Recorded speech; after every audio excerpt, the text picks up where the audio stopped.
kumakalat sa online. Andres Mulak is nirereto kay Kai Montinola can sing. Meron daw kay issue.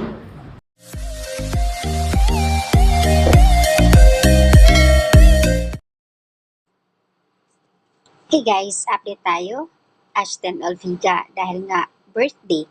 So, madami ang nagtatanong kung bakit nga ba ay nag-iisa walang bisita. Ni kahit pagbati nga raw ni Andres Mulak ay hindi narinig ng mga Ashdres fans. So, ang tanong ng karamihan, cut na ba, putol na ba ang love team ng Ashdres? Maraming nalulungkot syempre, lalo na sa kanyang darating na solo concert sa May August. So, I think ayon sa iba, deserve naman din mag-solo si Ashton. Syempre, iba nalulungkot dahil marami din pinagdaanan, maraming mga fans, ay unti-unti talaga sila nag-grow. Dahil marami na rin silang pinagdaanan ng mga project. So, ang tanong ng karamihan, wala na nga ba talaga ang Ashdres? She never lost her smile and didn't back down from any questions. Ayan, marami ang nanghihinayang pero ayon nga sa kanila, wala tayong magagawa. Natural lang sa kanilang mga artista. At doon sa tanong sa kanya sa interview, kung ano yung mga feedback, ano yung naramdaman, despite doon sa pagkawala na hindi na nag-grow sa ngayon ang Ashdres, ano yung kanyang naramdaman, syempre masakit ba, lalo na sa mga fans. Ayun, ayon nga kay Ashton, syempre masakit, sad para sa mga fans, pero yun na nga, growing up, wala tayong magagawa. Marami naman din na itulong, kumbaga marami na rin na itulong ang mga Ashdres fans sa kanila. Dahil sa kanila at nagkakaroon talaga sila ng project. Ayan, tanong ng karamihan, wala na ba talagang Ashdres? No more announcement for season 2 part. It's clear that if there any replacement, it's supposed Kiefer. And who's getting rough out. And he's apparently super toxic sa mga fans, sa mga bashers. So, maigi na rin na mag-solo na lang si Ashton.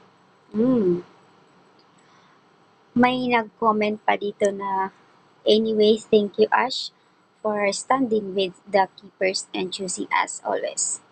Alam namin na hindi talaga kayo para sa isa't isa ni Andres na kahit lang love team.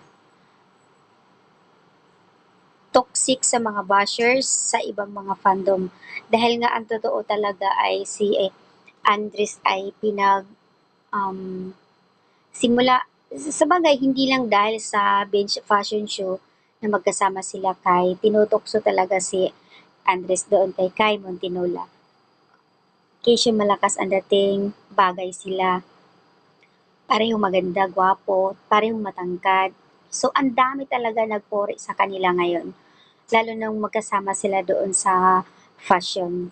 Laging na, yung video na paulit-ulit nakatingin si Andres kay Kai. Sobrang hinahangaan din ng iba na talagang may gusto. I think, sabi nila may gusto si Andres kay Kai kasi talagang pasulyap-sulyap siya kay Kai.